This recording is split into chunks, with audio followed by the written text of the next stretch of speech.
3টে ডিম নিয়েছি, ডিম 3টে আগে প্রথমে ফাটিয়ে নেব। এখানে আমি ছোট সাইজের 4টে ম্যাগি নিয়েছি, ম্যাগিটা দিয়ে দেবো। এখানে নিয়েছি গাজর, বিনস, টমেটো, কাঁচা লঙ্কা কুচি, পেঁয়াজ কুচি, ধনেপাতা কুচি, সবটাই দিয়ে দেবো। দিয়ে দেবো স্বাদ মতো নুন, বাইন্ডিংয়ের জন্য দিয়ে দেবো 2 চামচ ময়দা। এরপর দিয়ে দেবো ম্যাগির মশলা।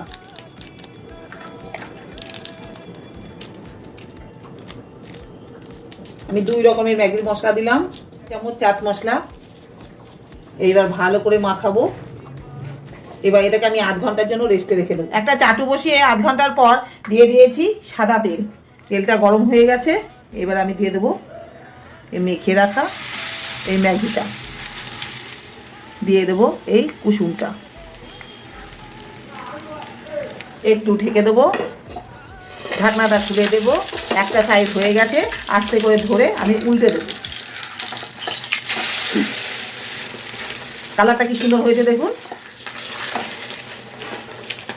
এই সাইডটা বেশি ভাজবো না, কুসুমটা হাফ ভাজা থাকবে। এই যে রস বেরোচ্ছে, আমার হয়ে গেছে একটা দারুণ সকালের জলখাবার।